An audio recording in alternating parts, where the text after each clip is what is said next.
Did you know Squim might have been one of the cheap workers Mr. Boss used to build the office? In the episode Squim Returns, Squim's soul keeps moving after he dies. He gets shot many times. He still comes back after surgery. What feels strange is that Mr. Boss never reacts. This suggests he already knew Squim was not a normal critter, he was a magical creature. The official wiki also says Squim's species is magical creature. That means he likely came from the magic forest. And we know Mr. Boss once hired many cheap workers from that forest when he was building the Smiling Friends headquarters. There is another clue. Squim was the first Smiling Friend. His body shape even looks like the company building. This makes it likely that the building design came from him. If that is true, Mr. Boss probably knew Squim long before the building was made. He saw that Squim was upbeat, friendly, and always positive. He felt Squim fit the company's idea perfectly, so he hired Squim and the other magical creatures to help build the office. And when the job was done, he kept Squim with him. So what do you think? Was Squim one of those cheap workers back then? Why does Charlie need a pacemaker at just 28? In The Boss Finds Love, Charlie gets scared by Mr. Boss. He snaps and says, "Don't do that shit, man. I've got a heart condition,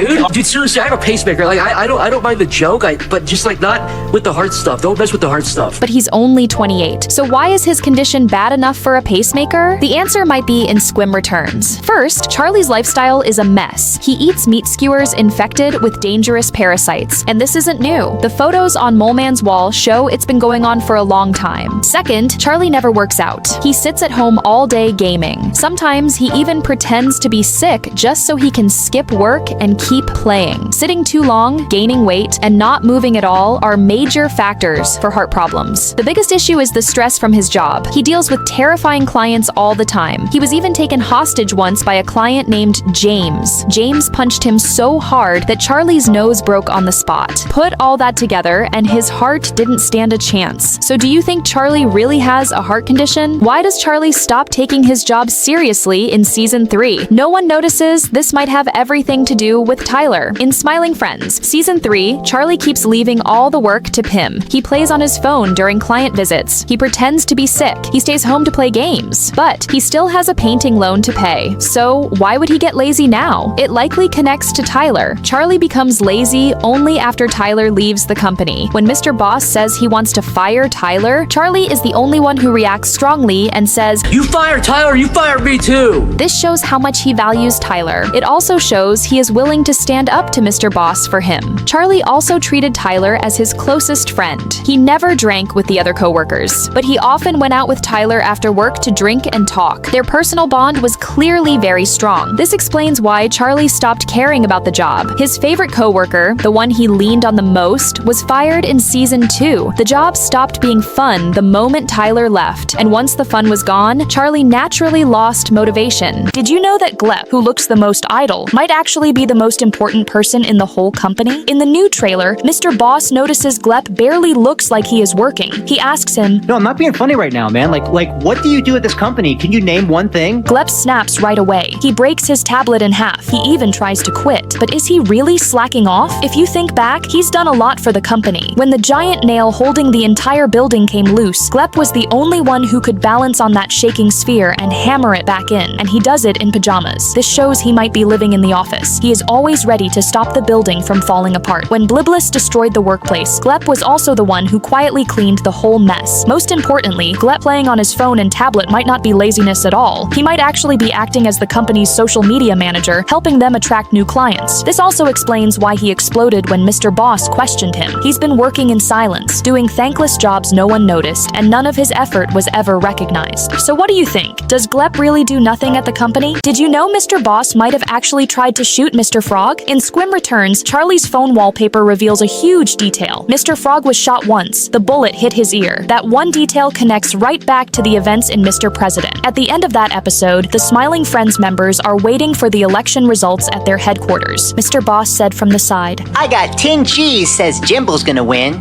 and if he doesn't..." "Then I'll take matters in my own hands." But in the end, Mr. Frog wins. Mr. Boss then cheerfully announces that whatever happens now is on Glep, then stalks out of the building with his rifle. This strongly suggests that Mr. Boss might be the one who shot Mr. Frog. But here comes the strange part. If Mr. Frog's ear was hit by a bullet, why does it look perfectly fine in the episode where he goes home? The reason might be his insane durability. Remember when he fought the strongest UFC fighter? As soon as fighter's foe runs into him, his adversary's neck breaks and he dies. Every fighter after him met the same fate. Mr. Frog is almost impossible to injure. So do you think Mr. Boss really tried to assassinate Mr. Frog? Did you notice it? Mr. Boss might have wanted to kill Charlie at one point. In Squim Returns, he finds out Charlie is slacking off. He gets furious. He calls Charlie and orders him to get back to work. And before and after the call, he does something strange. He rubs his arm. He shakes his head like crazy. Why would he do that? If you think back, that move might be a warning sign, because every time he does that strange head-shaking thing, he's either extremely angry or close to losing control. After the Frowning Friends incident, when the company lost $2.4 billion, Mr. Boss goes into a rundown bathroom. He looks in the mirror, and he does it again. He shakes his head nonstop while staring at his twisted reflection. It happens again when he comes back from the fighting game. He's not only shaking his head, his hands are shaking too. His whole body looks unstable. So this move might be his way of holding back rage or stopping a violent impulse. And the fact that he did it right after calling Charlie says a lot. It suggests he thought Charlie betrayed the company. This also explains why, when he visits Charlie in the hospital, he says he was a liar before, but he was loyal to the company. So do you think Mr. Boss really had the intent to kill? You know why Glep is a noble but still stays in the office all day? In the latest episode of Smiling Friends, he quits, drives his supercar, and goes back to his mansion. Maggie thinks he works too much and ignores his family, so she tells him to spend the holidays with them. But here's the real question. If Glep is that rich, and if he is one of the founders of Smiling Friends, why does he still spend all his time at the company? Why can't he even make time for his girlfriend? When you look back at the story, you start to see the truth. Glep is the one keeping the company alive. Whenever he is gone for a while, everything falls apart. Later in the episode, when he walks back into the building, the office is a disaster.